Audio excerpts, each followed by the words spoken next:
लक्ष्मी का अपने घर में पूरा दबदबा था। हिटलर की तरह वो सारा काम अपने पति और बेटे से करवाती। धीरे धीरे उसके पति की तबीयत खराब रहने लगी।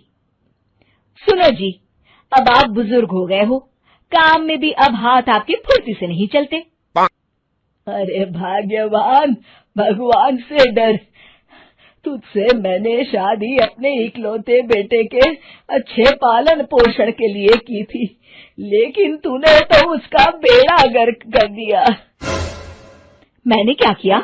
पढ़ाया लिखाया, अब नौकरी नहीं लग रही तो मैं कैसे जिम्मेदार हो गई? अब घर में बैठकर रोटी तोड़ रहा था तो मैंने कहा काम ही कर ले। एक तो भला करो और ऊपर से बातें सुनो।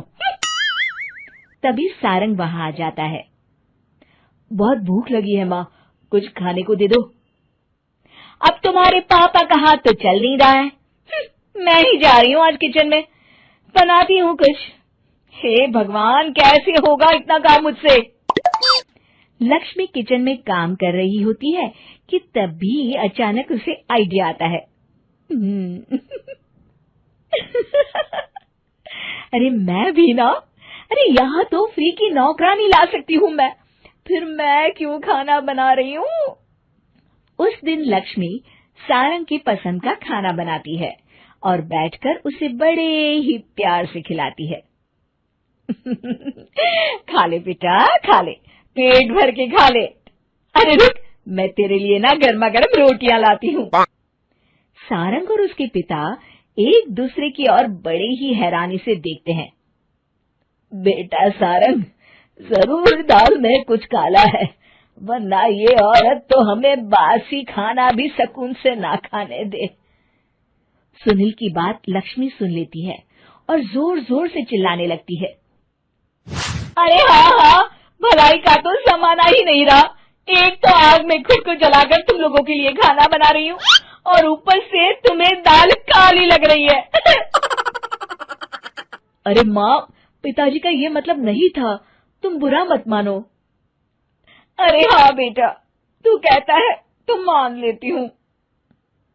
लक्ष्मी सारंग के पास बड़े ही प्यार से बैठ जाती है और फिर कहती है, बेटा मैंने ना तेरी शादी करने की सोच ली है।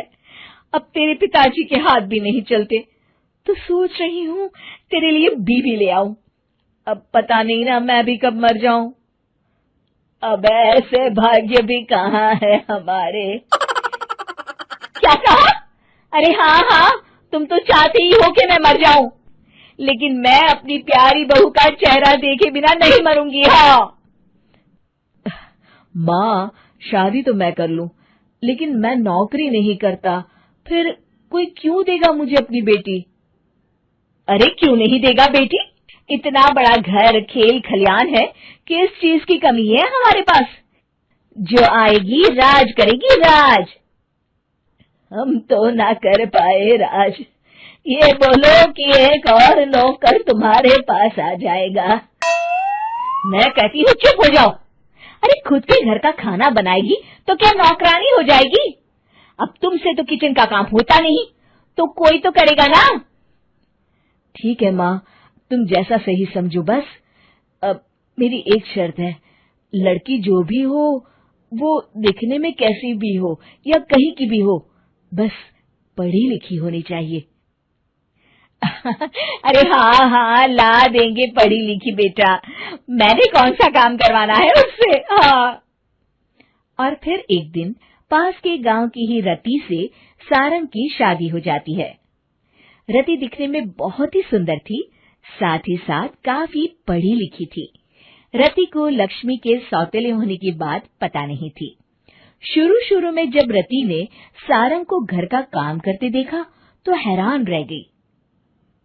अरे ये तो अच्छी बात है कि आप घर का काम करते हैं, लेकिन मैं तो घर में ही हूं ना, आप क्यों कर रहे हैं जी? जाइए आप नौकरी के लिए अप्लाई कीजिए ना। तभी लक्ष्मी वहां आ जाती है। अरे रति बहू, करने दे उसे काम। और हाँ, मेरे घर के कुछ नियम है, कायदे हैं, यहाँ बीच में ना ही बोलो तो तुम्हारे लिए अच्छा होगा। रति को लक्ष्मी की बात कुछ अजीब सी लगती है। वो समझ नहीं पाती है कि वो ऐसा व्यवहार क्यों कर रही है, लेकिन उसे लक्ष्मी के सौतेले होने के बारे में कुछ पता नहीं चलता है। फिर एक दिन तो हद ही हो जाती है।